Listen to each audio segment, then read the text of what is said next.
attendees. Oh, good morning, everybody. Thanks for joining us today.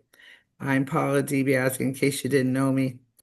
I am the Executive Director of the Illinois Limousine and Bus Association, and I'm joined by my esteemed colleagues, Chris Smith, who is our Vice President, and James Jordan, who will be leading our discussion today, who is also our Director, as well as Maria Meckes from Chicago Original Limo, one of our newest board members.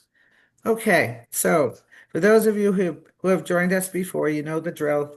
Pretty much we'll open it up to the topic of the day and you can ask questions. Jim will be leading the discussion today. And look, a little background on how we came up with this idea of deep dive. Um, Many of us are fellow operators, and we talk to each other practically daily. And when we have a question, maybe we pick up the phone and call each other. Hey, have you ever seen this happen, or do you have any experience with this situation, etc. So as we were doing that, it was actually Jim's idea. Why don't we put a topic together, for meetings and just start diving into this stuff and figuring out, is there a better way? Is there other solutions that have worked for people? Now, I'll preface this by saying we don't set policy as a trade association by any means, but the concept is a good one because you might hopefully today walk away with some ideas you hadn't thought of and perhaps can make some changes that will make your life a bit easier. We limited it to two topics today because if we didn't, we could be spending the whole day talking about heartburn.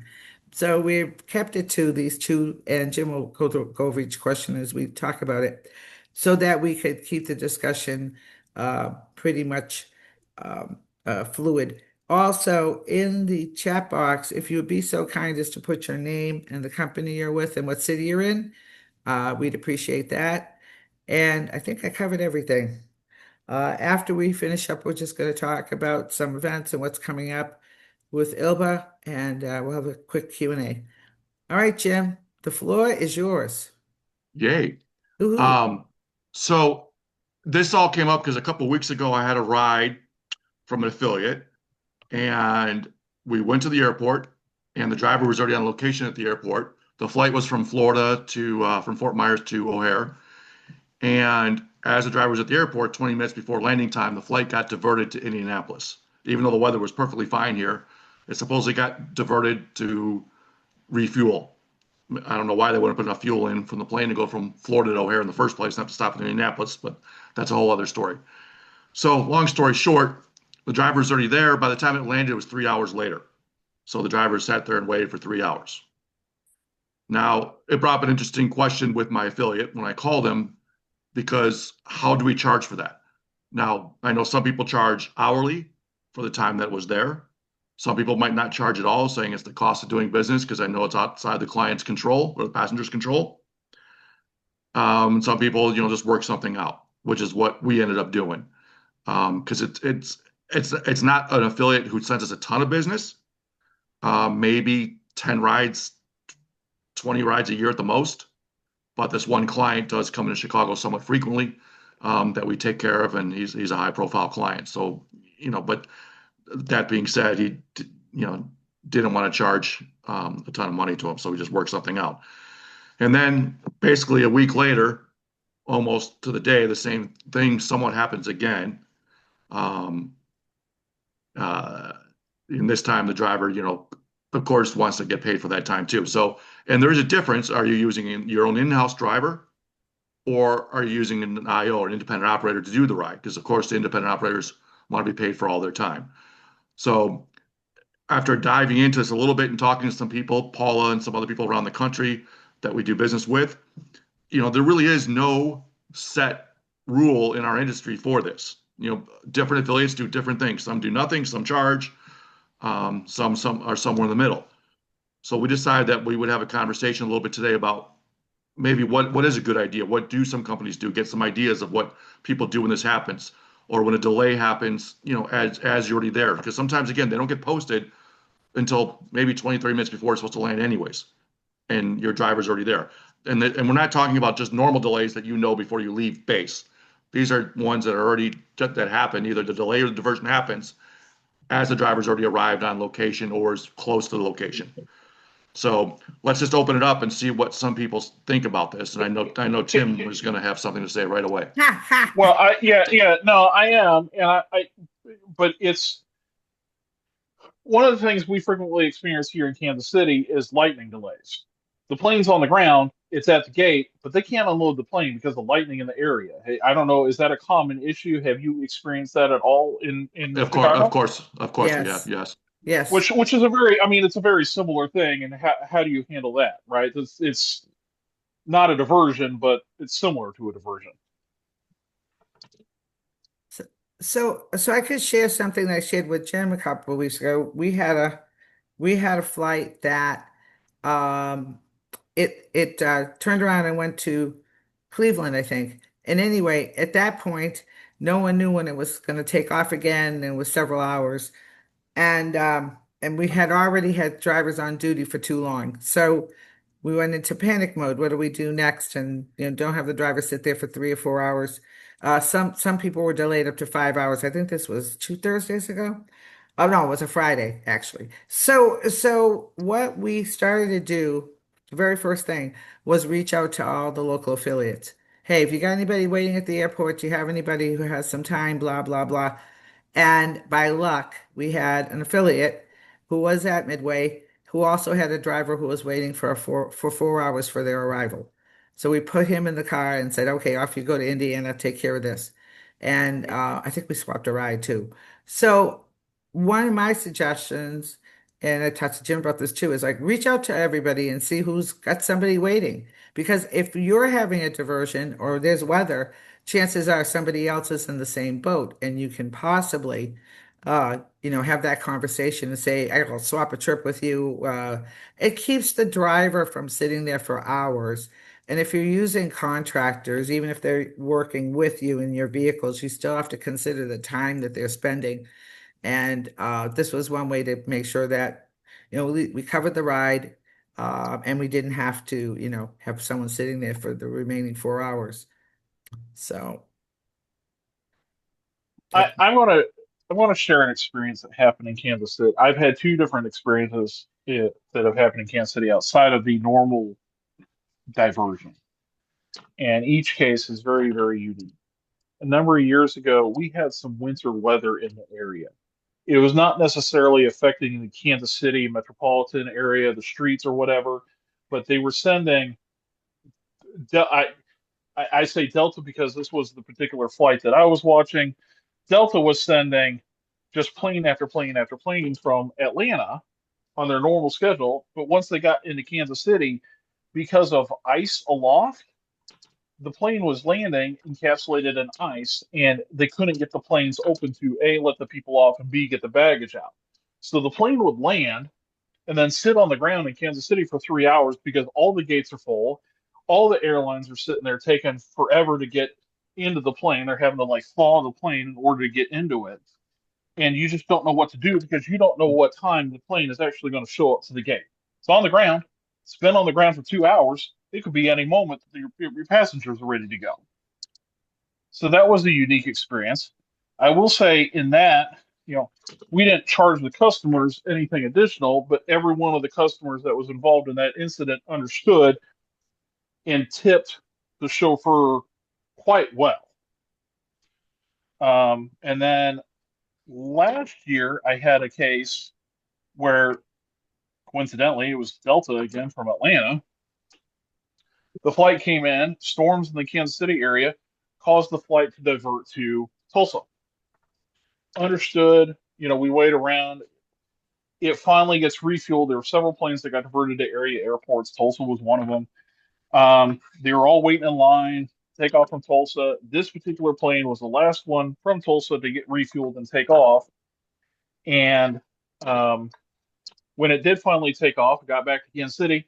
There were storms again in Kansas City, and it got diverted back to Tulsa again.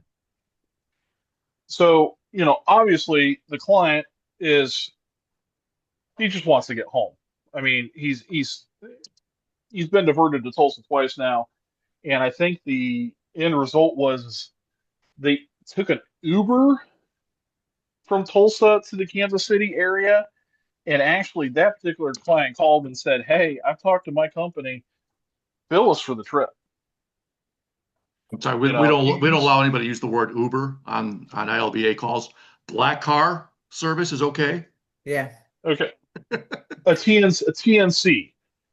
I mean, Any CNC. Oh, chance, yeah. but that's just who they happen to use.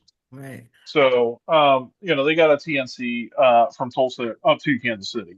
And then they allowed us, they talked to their company and said, go ahead and bill us.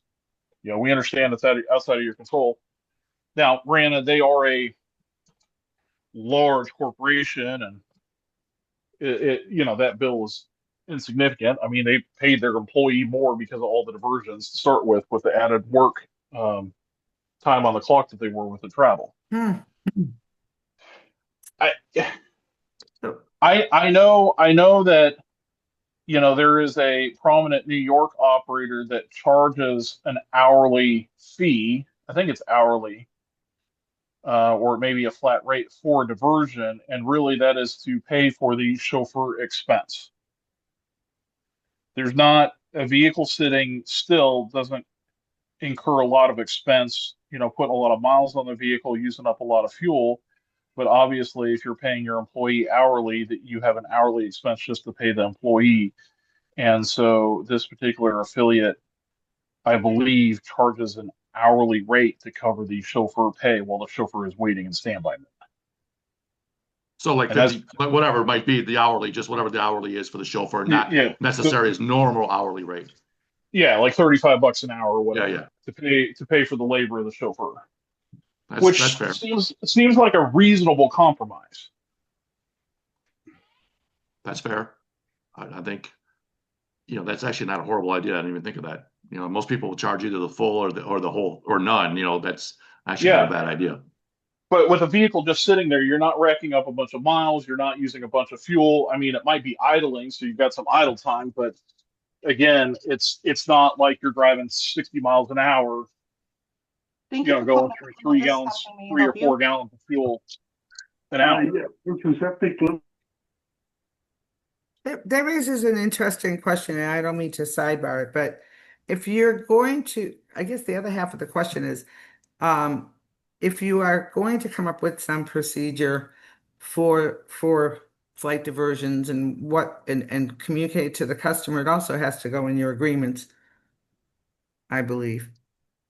Well, I personally think that we should all have a separate affiliate agreement than what we have from our retail clients because Absolutely. they are two different things, totally. Yes. We started doing a separate one for affiliates.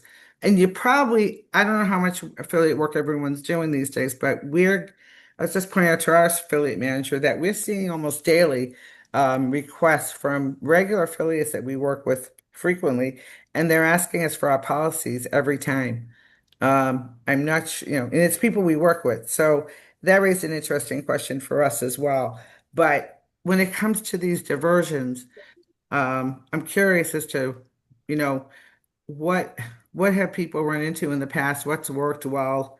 Um, like my story about, call everybody who's got people at the airport, and that actually worked very amazingly well. For Well, us, I mean, good. Some people said, well, why'd you release that driver and have another driver come pick them up later? Well, but if not they all of us have, 30, 40 cars, where right. we can do that, or, the schedule's tight that day. And if there's one diversion and one delay, there's probably going to be more later on Mhm. if it's weather related. Well, So it's going to well, stack up. So it's not as easy. Now, yes, could you send that driver to go do it and have another, driver that was going to do a later one and flip flop here and there? Sure, we all do that. Yeah. But it's not always as easy as you think, especially if it's a late night flight that doesn't land till midnight or 1 in the morning because you don't have that many night people that late. Well, that's the other issue too. You have to really look at and, hours. If they've been waiting for 3 hours already, and it's going to put them into the next morning, and they have morning orders, then you're right. It's a challenge too. and something you mentioned, what one of you mentioned is that, you know, just policies in general, but yeah, you can have a different policy that you deal with, when working with affiliates versus when working with your in-house clients. Hmm. Correct. Of Absolutely. course. I mentioned that. I know Paul's voice and mine are quite similar, but that was me. Yeah. I thought it was you, but I short term memory. Oh, Okay. Just checking to make sure my voice didn't go too deep. Anyway, how about the rest of you? You forgot your testosterone shot this morning. I did this Yeah. morning, I know. Along with my Wheaties. Guys, what else have you Chris, Lynn? Yeah, I've always, I mean, again, not saying what's right or wrong in this case. Always been one because of the way I was raised in the business. When it's not their fault, we don't charge them. Just, I mean, you can honestly, I think you're going to end up having to do things differently with your retail clients versus your, corporate accounts and that kind of thing, right? Because your corporate accounts are going to want to know what that is up front, and they're not going to want to pay for things that are beyond their control. They just play the game that way. And you sort of go, okay, then it just requires us to be nimble about how we handle drivers and what we do, right? A thought that's occurred to me is just having a flat uh, fee that you can do, or I shouldn't say flat, but like an hourly fee, but that's reduced, that would accommodate your driver pay at least for lengthy delays or diversions and that kind of thing. If they're going to sit there, you say, okay, well, beyond a certain time, if the flight is delayed beyond 90 minutes, even to have a window, say, okay, beyond that, we are at a $50 per hour or whatever kind of number you want to put in there, not necessarily your hourly rate on the car as a charter rate, but just something that says, hey, we're just protecting our back end without trying to necessarily kick you into a whole new pricing category, which then creates that scenario. So there's Actually, I remembered my other one when I did the ride for the affiliate, right? We stayed there late. We did it late. They paid us. I think our waiting time was like 90 some dollars, whatever it might be. And then 2 weeks, a month later, when we got our pay, they had deducted the $91 out of rides ACH because the client disputed that late fee for us waiting there, which we did, but their client disputed it, so the affiliate actually took it back after they had already paid us on it because they do ACH. Mhm. So So you know what? so I understand it's outside of the client control, but sometimes you have to be careful with what that actually means. Because, well, we're talking about a flight diversion here that's outside of the client control. Some of us take clients to surgical appointments or something like that. We drop them off in the morning at 8 o'clock, and then we come back at 4 o'clock in the afternoon and take them back home. And due to delays within the operating room, they may not get in at their 10 o'clock scheduled surgery. It may be 1 o'clock, and so they're That's no a whole longer. different. That's a whole different That's a story. whole- That's a yeah. whole But different that's story. but Jim, I'm talking about that is still something that is outside of the client control. So when you sit there and say we understand it's outside of the client control, like you need to have some parameters on what you define as outside of the client Yeah, control. you Is and what I I'm could is talk what I'm about that saying. off. We should Yeah. talk about that off call. if I might, what's there is that I'll you're disagree with an you. hourly rate. You're charging an hourly rate, so whatever that turns into for the client, they understand that. Unless you're saying you've got a flat rate for a point of service like that, then that's And you know that that and then you that's the then you're case I'm working. talking about, where you take them up, of a morning and you pick them Okay, up of an afternoon. So right. that's all I'm saying is that Yeah. with anything, what I'm saying is that when you start instituting policies, you need to have clear definition. That's what I'm pointing out.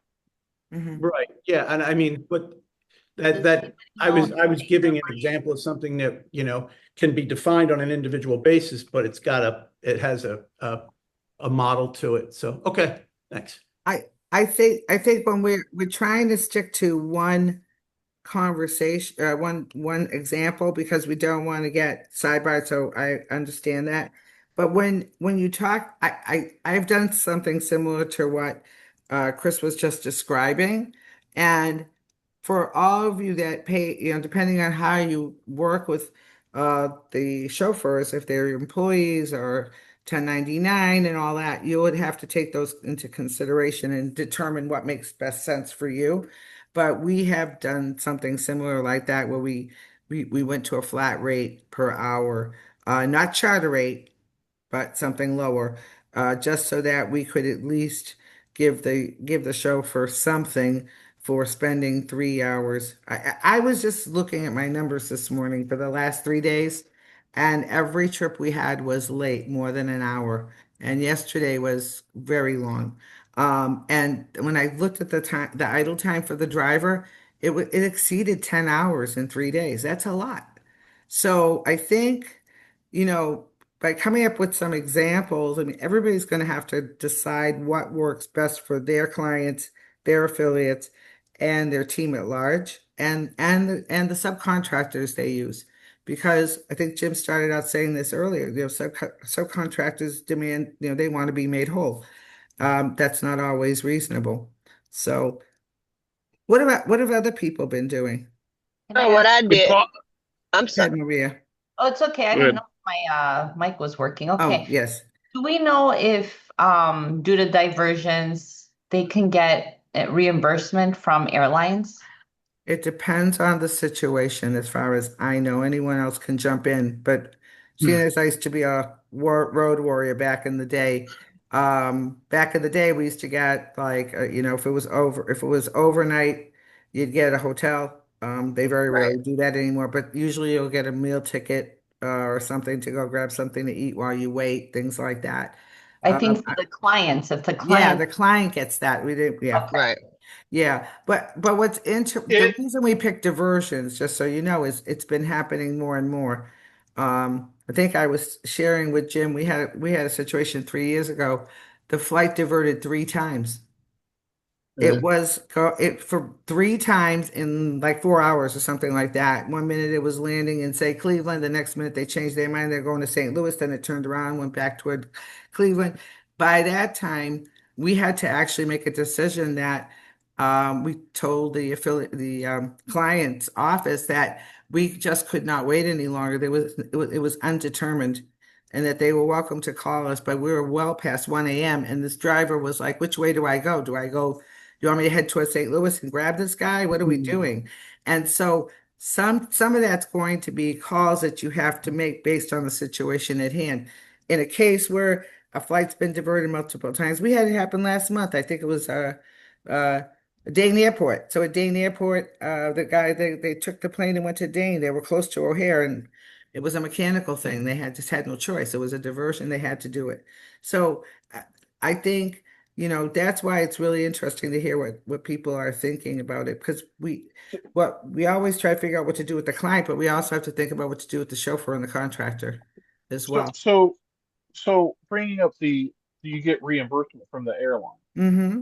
I don't know if there's a lot of airlines that necessarily give reimbursement, but depending on how and where you book your travel and whether or not you buy travel insurance, there may be some reimbursement that comes from travel insurance, or if you book it through Amex Travel or something like that. Possibly. Oftentimes though, the traveling client doesn't even know that that's an option with whatever credit card or travel service to use a travel agent, or if they even added Hmm. on the travel insurance, if that's something that they remember adding on. So in some cases, there is a course to get reimbursed for additional charges as a result of diverted flights or sickness and stuff like that. I mean, there are travel insurance policies out there. That was a good question, Maria. How about So what anybody I've else? done, Stephanie, Hi, what I've Stephanie. done, how y'all doing? Jim, I had a passenger on that same flight that arrived at O'Hare and then ended up going to Milwaukee, I believe it was, and then they got back probably about 3 hours later. So what I did, I just charged the client for the chauffeur's wait, $25 an hour, and added that to him. Um, because it's like, what can we do? It's like it's not the client's fault. So how do we differentiate? Like if we charge them or we don't charge them when it's not their fault.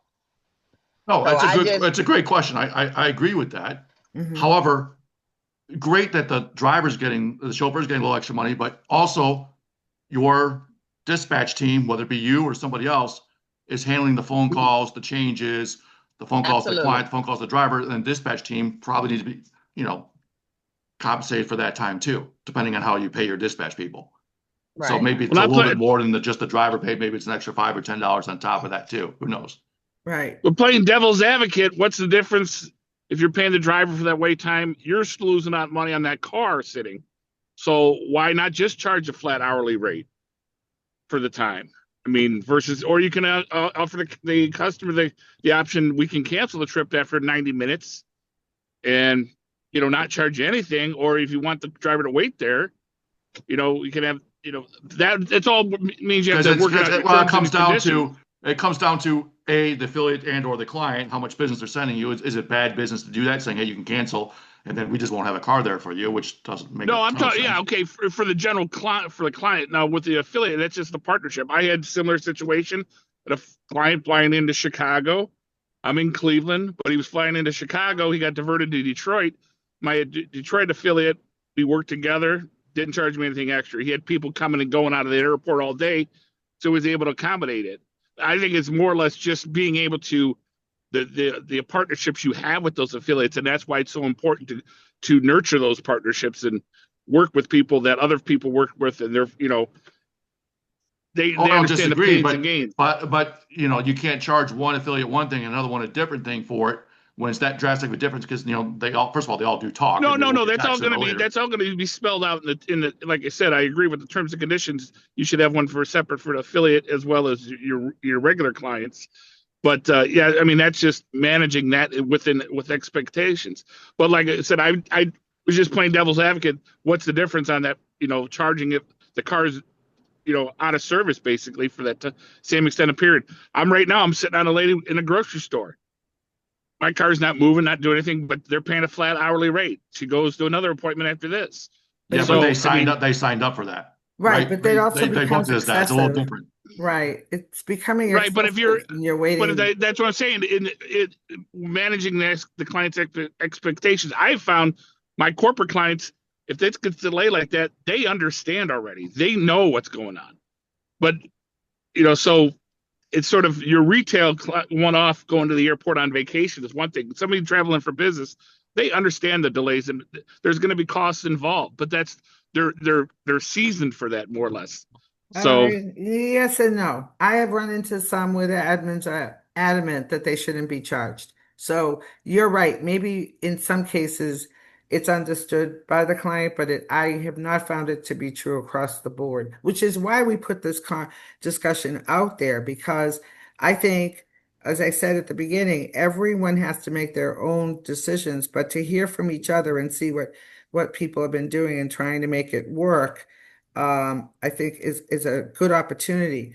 Also, I think you have to break this up. And Jim, I'm not trying to steal your thunder by any means, but I think you have to break this conversation. And Jim was trying to do that as far as what happens to you? What happens to the driver? What are the options for the client? You got to break it into those components because you might you're probably going to do retail a whole lot different than corporate, but you also, whatever you do come up with has to be spelled out. And you have to also consider hours. If that driver has been sitting, like I said, I had one the other night, it was excessive. Um, the idea here is to think about what makes sense so that the client understands. And I would never presume that the corporate clients all understand that, delays happen and they have to pay for it because in my experience, that has not been the case 100% of the time. So what have other people been doing? Eric, you're on here. Lynn, Sabina, Barry. Barry's awful quiet. He's probably going, Paula's calling on me. That's not good. Okay. Yeah, I don't have a policy. I actually got Mhm. screwed when that tornado hit us. My plane was supposed to land at 8, and I was at the airport, and it got diverted to Detroit, and the plane didn't come back to Chicago till like 1 in the morning. So I needed a policy. Yeah. I think my experiences are very limited, and therefore it's done on a case by case. But Mhm. as Jim and I discussed, there really needs to be some form of general slash blanket policy that can, in fact, be applied in multiple situations that go into the confirmation. Mhm. And then obviously, for certain clients, you can say, okay, well, in your case, I'll waive that. But Right. yeah, as long, yeah, you're right. It should be in the reservation confirmation in terms, and yes, I don't disagree. But what is the appropriate terminology and the best way that we can handle everyone that's involved? I mean, you've got a chauffeur, whether the chauffeur is in-house or an affiliate or an owner operator. How do you cover your costs? And someone said a moment ago, obviously managing the relationships with your affiliates. Well, then it needs to be a conversation. In Jim's example, where they back that $91 out later, well, you know what? Maybe there should have been a conversation in the beginning, and then therefore there wouldn't have been a back out. But the unfortunate thing is, what makes us really different than the airlines? People think that they can manipulate us and our rates and our fees because we don't matter like the airlines. The airlines don't give a crap if they're late. They don't give a crap if they divert. They don't care if they leave somebody hanging. How often do you see people complaining to the airline and getting anything out of them? That's sort of a different story, though. There's only a handful of airlines. There's multiple people. I mean, I'm in Cleveland, and we have, 3 dozen. I know if I was in Chicago, that's probably twice that. So, I mean, that's the difference. Don't give a shit about their clients. Everybody, that's sort of a standard. Like, everybody thinks of used car salesmen as being sleazy. I think the same thing about airlines. They don't give a shit. So I would say that's the major difference. But I understand where you're coming from. The same thing. You look at the hotels. The hotels, if you cancel within a certain amount of time, they don't care. They're going to still charge you. They don't care what sob story you give them. So, it's my 2 cents. Yeah, I think I heard you have to come up with a policy that's going to work for you. You probably have to determine whether it's going to be a different one for affiliates versus your clients versus your contracted clients, because we all have some of those. And then you have to make sure that whatever you come up with takes care of the driver too, or the subcontractor or whoever it is. Um, as I was listening to everybody, one thing that came to mind is, and I've done this before, when it was undetermined what time the flight would arrive, we left it to the customer that if we had to wait, we were now getting into 2 hours and we'd have to consider an hourly rate, discounted, of course. But the alternative was we could release the driver, and as soon as they got their new flight or anything, they could call the office and we would arrange another ride. Now, does that take care of the driver? No, but if you have somebody sitting there and there's no idea when the flight's going to go, which has happened to us several times this month, just undetermined. Maybe that's another option where you don't keep the driver waiting, or maybe you put them on another trip or something. I don't know, just throwing it out there. Anybody else? I'll just say last from my side is that, really it's kind of, it was good because I wanted to hear what this discussion would be, but I've landed back in the same place where you always are, which is essentially make sure you know who you're dealing with on that client end. Make sure you know who you're dealing with on that driver end. And if you have room to wiggle and can make something work that gets everybody happy, yeah, that's what you're going to have to do. Absolutely. You can say this is our policy, and they can say that's okay, because we all know too, our clients can make their own policy, which is, all right, I'm going to call somebody else. So that's what you're doing. It's all customer retention, is what we're talking about here. And how can we do that without getting burned? So I did definitely hear some things that I will put into that, but it is one of those things that comes down to case by case. And I wish everybody good luck on time flights and on time passengers. Thanks. Although I found out that some of my best reviews come from these situations where I was able to accommodate them even after multiple delays or whatnot. So I mean, that's if you're able to do it, yeah, I agree. I think the Bend over operative, backwards and try to get done. I think the operative word is accommodate. And But I it's think, it's like I said, it's managing expectations. They know that the troubles we're going through. At least my people do. The clients, if they've been delayed or diverted, they understand. I've got people that are doing other things. So, like I said, as long as you're upfront with them, and even when it does come time to bill them, if you have to bill them, lay it out for them, explain it to them. So, and if you don't know how to explain it to them, ask ChatGPT, and they'll read it. Tell them what you want it to say, and it'll rewrite it, make it look all nice and fancy for you. okay. I guess so. Jim, did we beat this topic to death? Should we move to the next We one? did. Let's go. Let's move on to new stuff. Okay. The next question. Want to go over the next question? Well, you have the questions. I don't.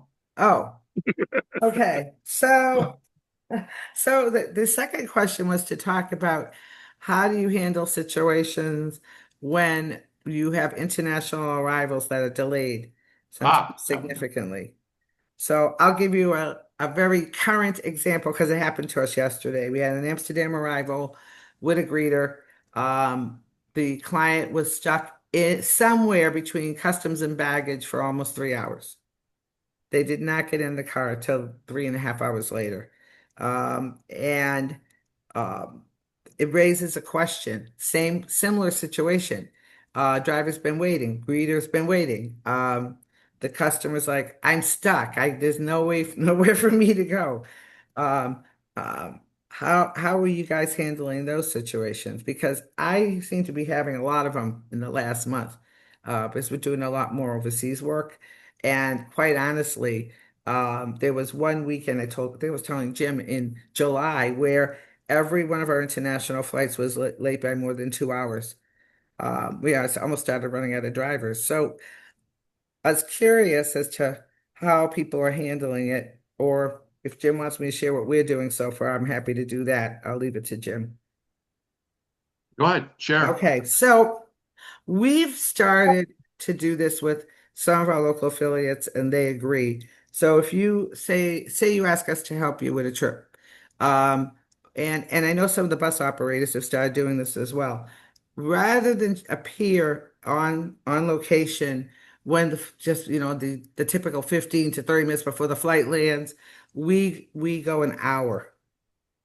Okay. And the reason we go an hour is we're hoping we shave off some of the time by not having drivers sit there. And I think it's been working out pretty well. It works really well with retail. Most of my retail clients don't really want to be charged waiting time if they're stuck in customs. And if they don't have global entry, and that's the other thing, we're checking and confirming on reservation, do they have global entry or not? But I'll preface it by saying that sometimes having global entry has not made a difference, as in the case of yesterday. We believe the problem was in baggage claim. So that won't take care of that issue.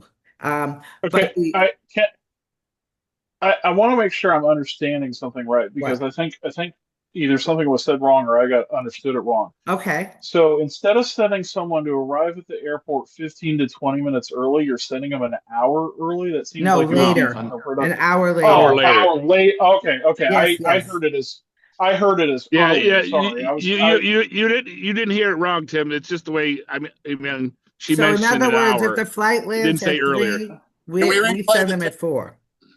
Right. okay. Okay. I'm sorry if I know it's that Boston accent that throws everybody off. So basically we've done that now for the last couple of years, and some of you are my affiliates on here too. So, and I know it's been no issue. Corporate might be different because sometimes they want to get to their hotel and they want to make sure the driver's waiting for them, in which case then we apply the 90-minute ride. No, I'm sorry, we just switched to 1 hour. 1 hour waiting time on an international arrival, and then we switch it to a charter. And Limo Anywhere has that possibility to put that in the little drop down box when you want them to arrive. So, Mhm. but Right. I know of an affiliate in New York. I don't do a lot of international stuff, so I can't really speak for me. But I know they charge their international airport transfers are a 3 hour minimum. So that makes up for any kind of delays. They're going to be sitting there waiting, and he gets it because he's been in business for quite some time. So I know, I mean, like our FBOs, we do a 2 hour minimum, and that's just an FBO. But for the international ones, that might be something to think about. Just the flat 3 hour. I mean, maybe it's a discounted rate, off your normal rack rate of, hourly service, but something to think about. Again, I think this goes back to definitions and what you put in your policies regarding this and giving the client the opportunity. Your flight is scheduled to arrive at 3 p.m. Would you like the car there at 3 p.m., 3:30, 4:30, understanding that that is what time you specify, 30, 60, 90 minutes after the flight arrives is when we are going to be there. And if you're not out at that time, there's going to be applicable waiting time. Mhm. If you happen to finish early and we're not there, I'm sorry, but in order to avoid charging you waiting time, we showed up at the time that you specified. The fact that you said to be there 90 minutes after your flight arrived, it only took you 45 minutes to get through, customs and collect your baggage. We don't know that. We have no way of knowing that. I don't So know. you're I gonna can't. you're gonna have to wait. I mean, I have a different problem with arrivals that aren't international. That lately with our new terminal that we've got here in Kansas City, I have clients that decide they're going to go shopping on the way from their arrival gate to the baggage claim, and that's not something we've ever had before, and that's something that we're having to deal with, which I can only assume is something similar to your international arrivals. Maybe. Or I've had, I had one client who, their flight was 45 minutes early. We tracked the flight. We're there 45 minutes early, and they decided to stick around and have a couple of drinks on the way, saying, "Oh, well, sorry, we knew the flight was scheduled later, so we decided to come out at what time this flight was scheduled at." That's They didn't. They discretionary. didn't. I think I want to stay on point here. No, That's I understand that, discretionary. but It's it's not, that's in the yeah, customer's control. The conversation we're yeah. having is one that's not in their control. I understand that, but it's but it is. I mean, sometimes I'm illustrating that in that sometimes, depending on who the customer is, and this is typically going to be a corporate client, they don't care about what the other person on, what the hired employee, the hired contractor, whatever the hired car service does. But So but again, that can be specified in any of the agreements, I think pretty simply. That especially for us because we don't have any waiting time at the curb or anything. We have to pick up and go.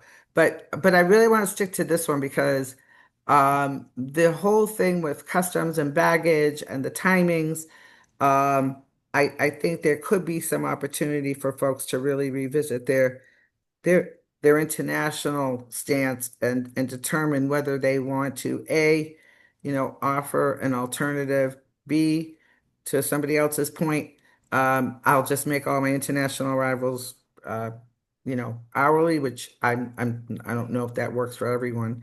And then, lastly, doing it on a case by case basis, treating your retail people differently than obviously your corporate, which is what we're doing.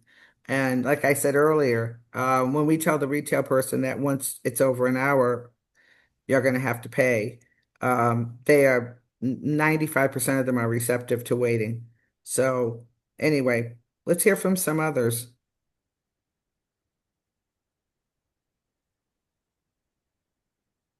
Anybody? I hear crickets. Eric, Stephanie, Paula, Mo, Larry, Curly. No, I'm just kidding. Okay. All right. All right, I think we've done enough with this I'm time. sorry, Paula, Yeah, I had to walk over to my phone. no But problem, Steph. I think the what you mentioned in the beginning, I'm not sure who mentioned it. Just knowing your customer and knowing if they have TSA pre-check and if they have global entry and global entry and knowing what they have, because if you know that, then you can kind of gauge it. And I mean, the gauge is not always right, as opposed to someone who does not have global entry and they're in the line for an hour, hour and a half, and showing up later is definitely an option because that's what we do, especially when I know that the clients don't have global entry. And in the peak seasons. So, I think everybody just got to kind of, gauge it, and have conversation and dialogue with those customers, have it in our, the confirmations when they're sent over to the customer, but we need to verbally have these conversations because 9 times out of 10, they're not reading the confirmation, everything at the bottom of that confirmation sheet when they get it, Right. and so Do you guys put in your profiles, do you note that they have global entry or not? Yes. I do. Yeah. Well, affiliate Yeah. stuff you don't know, but our in-house clients, yes. Right. Our Right, in-house. right. Yeah. We've been doing that too. But what's interesting with that is that so Jim can be our client, and now he's on a retail trip with his 2 kids and wife. He has global entry, they don't. We've run into that before. And Yep. yeah, and yeah. And one time we had a client say, "Take me home and take my bags home. The rest of them are gonna wait in line," and they did. So he ended up paying for 2 trips because he grabbed the luggage and basically said, "Okay, that's it." So that was a rarity. But um, I think if people aren't putting it in their profiles for their clients, you really should. I work with a few locals who always tell us if there's global entry or not on the trips, and it's a big help when we're scheduling. So, All right, we were going to talk a little bit about was it state of the industry or new stuff or whatever? You yep, put in we your were. Do anybody have any final comments before we move on? Okay, I think everybody's in summer mode because this is a quiet group. All right. So, I asked Rob to talk for a minute or two about the upcoming chauffeur-driven show in Dallas. Rob, take it away. Sure. The Chauffeur Driven Show, CDNLA show, excuse me, is October 25th through 28th at the Gaylord Texan outside of Dallas. The schedule is live on our website, cdnlashow.com. We have 11 sessions.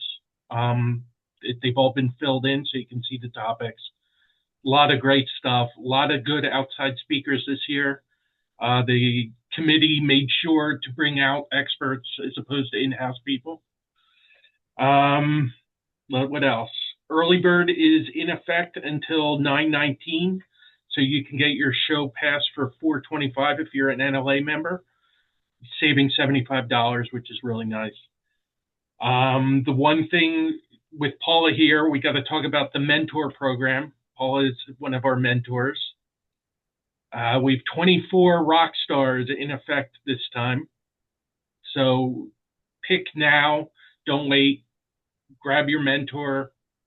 Paula, do you want to talk about how that works, the mentor program? Oh, sure. I knew he's going to throw it back over the wall. So I have been going to the shows since 2011. And for the last year, I was my first mentoring experience. It was great. The whole idea with the mentoring is that you can join a table and please pick someone outside of Chicago. You want to start meeting other executives from other places because don't want to see you at my table. No, I'm just kidding. Anyway, the mentoring is a roundtable session. There's a series of questions that are shared with the group, and it's an open discussion. And people usually it takes its own direction, and the questions are really a jumping off point. It's a great opportunity to meet some of the operators from across the country and actually globally too, and have a good dialogue about questions affecting the industry. So I encourage everybody to pick if there's a particular mentor they want. I think I'm the only Chicago mentor this year. I didn't see anybody else. Definitely, the show is well worth the time for the mentoring session.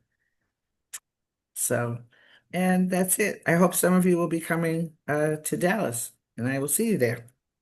All right. Thank you, Rob. Of course. Okay, so our next meeting is September 16th, and it's an in-person breakfast. Please be sure to get your newsletters, and we do publish all the events and the details for those events. And I'm excited to say that we'll be having, hopefully, by the end of the year, a calendar for or a good portion of 26, so that you can all do some planning. And I appreciate everybody joining the conversation today. Hey, This hey, was our, pardon real me. quick, Uh-huh. real quick. That I don't know if anyone heard the announcement yesterday from Ford, but it looks like starting in 2027, they're going to have an all-electric small truck built Hmm. out of Kentucky. But the underlying thing with that, and very affordable. I mean, they're talking $30,000. All electric should power your house for 6 days. I don't know. It almost sounds too good to be true. However, if that does actually come to fruition, they are talking about on that particular platform other vehicles being made, including small SUVs or smaller SUVs, mid-sized SUVs, and even possibly a sedan. So I'm hopeful that our industry will see something from that is a great option on that sedan platform, even if it is all electric or hybrid or something like that. I'm excited about that.